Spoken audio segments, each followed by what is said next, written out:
Hello, my name is Cecilia Miller, and I am going to be talking about housing justice and the criminalization of homelessness. As social workers, we know homelessness isn't about personal failure. It's about systems, policies, access to resources. Um, I will be walking you through the problem, who is impacted, how advocacy at the macro, meso, and micro levels can create a meaningful change, including how faith based values can support ethical advocacy. So, basically, we're going to be going over just the advocacy issues, problem impacted populations, macro, meso, and micro, and then social work, diversity, and justice, and then as well as the Christian worldview. So basically, the problem overview across the country, homelessness has been rising as housing costs increase and affordable options disappear. Many people lack access to health care, behavioral health services, and instead of this being addressed at the root causes, some communities respond um, with enforcement based policies like camping bans. So, wherever someone's sleeping, they can't sleep there, or they'll get arrested for it. Research shows that these approaches don't reduce homelessness, it only causes more issues than anything. Um, they often make these things worse by increasing the instability, harming health, and creating even more barriers to housing and employment. Populations and systems evolved. People experiencing homelessness face many challenges at the same time. This can include disabilities, mental health concerns, and longstanding racial inequalities. It goes back with structural racism and unequal access to housing and healthcare, and they tend to play a huge role.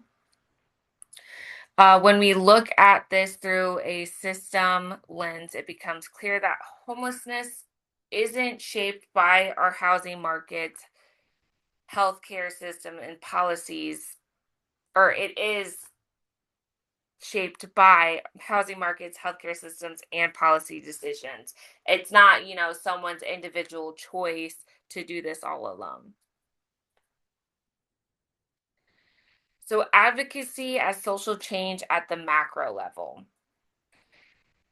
It focuses on changing how laws and policies that criminalize homelessness. Research strongly supports housing first approaches, which focus on providing stable housing without preconditions. Social workers advocate for policy reform, increased funding, and long term investments in affordable housing. So basically, the goal is to move away from enforcement based responses and towards evidence based policies that treat housing as a basic human right.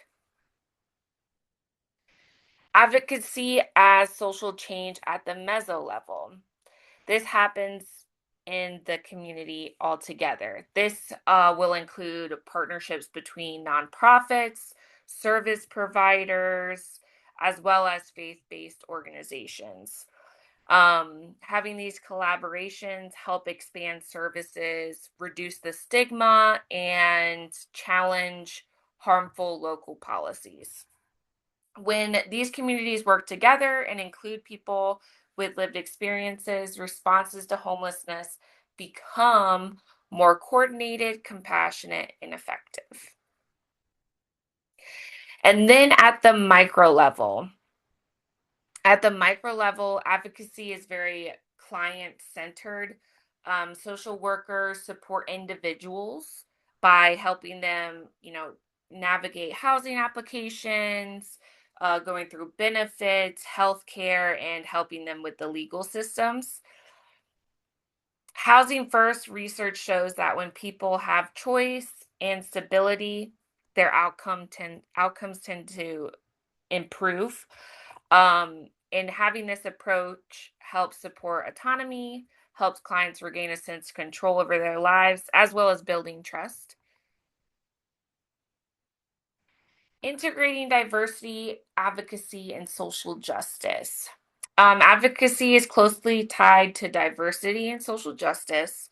It requires cultural humility and an understanding of how intersecting identities affect access to resources. Um, the NSAW Code of Ethics reminds us that promoting social justice and protecting human dignity are central to our work. That means challenging inequitable systems while providing trauma informed, respectful care. Going on to Christian worldview and advocacy. For those of us who approach this work from a Christian worldview, advocacy is grounded in compassion and justice. Micah 6:8 calls us to act justly, love mercy, and walk humbly. These values align closely with social work ethics and encourages advocacy that is respectful, inclusive, and focused on service rather than judgment. And finally, why this advocacy matters.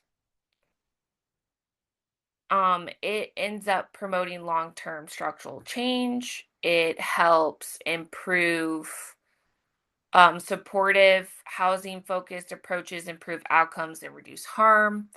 Um, it reduces the stigma. And, as social workers, we have the ethical responsibility to challenge unjust systems and advocate for policies rooted in dignity and equity. And, when we are able to engage in the advocacy at all levels, we can help society move forward towards more of a humane and effective responses to homelessness.